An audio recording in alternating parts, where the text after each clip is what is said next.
Everybody joins the military for like a deeply personal reason, be it patriotism, family tradition. I come from a family of serving, so going into the Army would allow me to serve more people.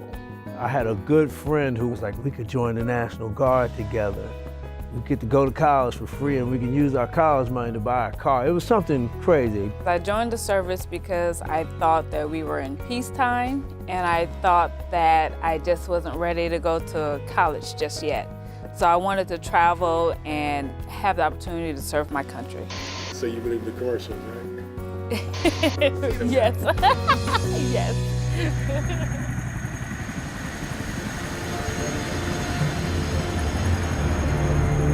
It was chaos, man. It was really chaotic. My commander said, Jones, our mission is to go down to Baghdad International Airport and provide gun truck protection for convoy.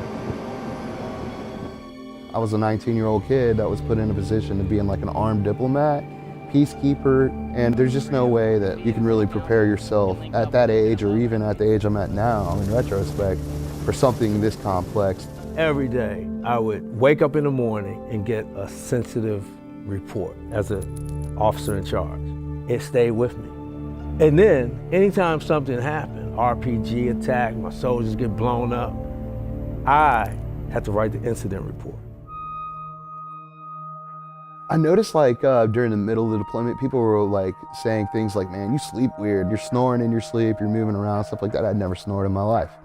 3 or 4 years after my deployment, I started to have dreams at night that someone was killing me. Instead of getting my intel report, I read the Washington Post, the New York Times, the Wall Street Journal every day. That was my morning ritual. I did some military stuff. And people would tell me, hey, are you okay? It was at that point when tears started to roll and I couldn't stop. One of the things that kind of helped me is because I had actually worked as a Wounded Warrior Brigade Staff Officer at Fort Hood prior to my deploying. So it really helped because I knew a lot of the policies. So when I came back from country and noticed that my health wasn't where it should be, I was immediately able to kind of address some of those things by going to Walter Reed.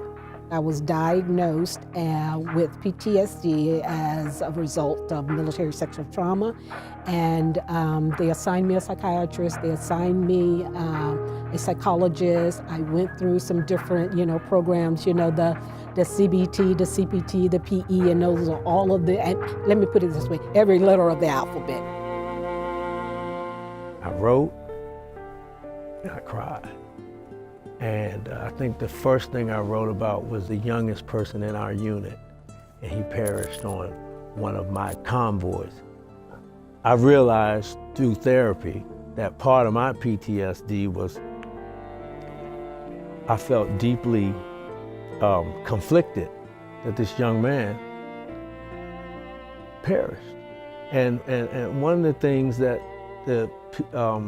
the leadership at the DC National Guard, good friends of mine, mentors that I love. Right before I'm leaving, they said, Jones, you make sure you take these soldiers, take care of these soldiers, and you bring them all back. Make sure you bring my soldiers back, Jones. As I always said, and it wasn't meant to put any undue pressure on you, but when you don't bring them back, he said, well, why am I here?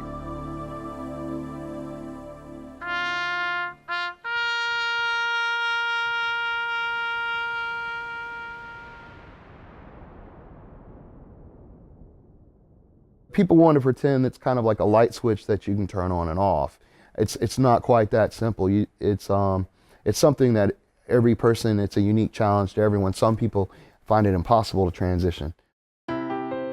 The VA has implemented their pathways to whole health and wellness, where they address the physical, the spiritual, the mental, and the emotional side of veterans.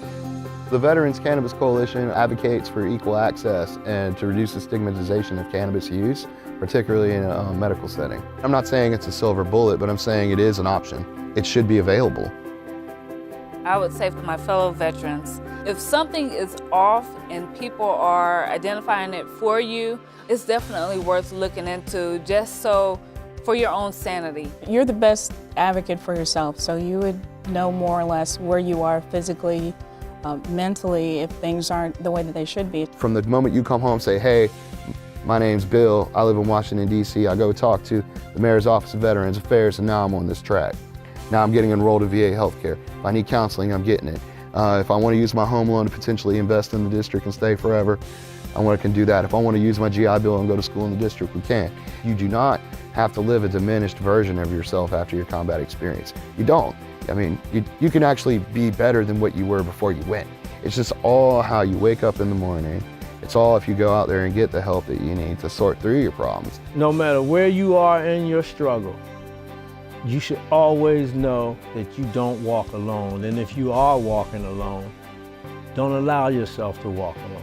Whether it's another veteran, whether it's an organization, whether it's a friend, reach out. There's always an avenue for a veteran to connect with something that will help him or her along on their wellness journey. Your vehicle will come. Your wellness will come. Your friends will come. Your allies on your journey will come. And I say that with the utmost of respect.